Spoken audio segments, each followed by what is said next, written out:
জনাইছে মুহূৰ্তৰ এটা ব্ৰেকিং নিউজ। ডিগবৈ বিধায়ক সুৰেন ফুকনৰ ঘৰ ঘেৰাও আদিবাসী ছাত্ৰ সন্থাৰ। জনজাতিকৰণ, ভূমিপট্টা আৰু জাতিগত প্ৰমাণপত্ৰ প্ৰদানৰ দাবীত এই প্ৰতিবাদ। দাবী পূৰণ নহ'লে পঞ্চায়ত নিৰ্বাচনত বৰ্জন কৰিব বিজেপিক। পুনৰবাৰ জনাইছো ডিগবৈ বিধায়ক সুৰেন ফুকনৰ ঘৰ ঘেৰাও আদিবাসী ছাত্ৰ সন্থাৰ। জনজাতিকৰণ, ভূমিপট্টা আৰু জাতিগত প্ৰমাণপত্ৰ প্ৰদানৰ দাবীত এই প্ৰতিবাদ। দাবী পূৰণ নহ'লে পঞ্চায়ত নিৰ্বাচনত বৰ্জন কৰিব বিজেপিক। ডিগবৈৰ পৰা হাছান আখতাৰ ফৰিদৰ ৰিপৰ্ট, আছাম লাইভ 7।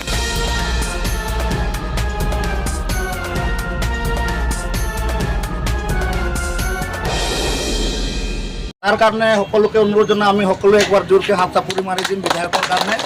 আৰু বিশেষ কৰি বিধায়কজন হৈছে আমাৰ গোটেই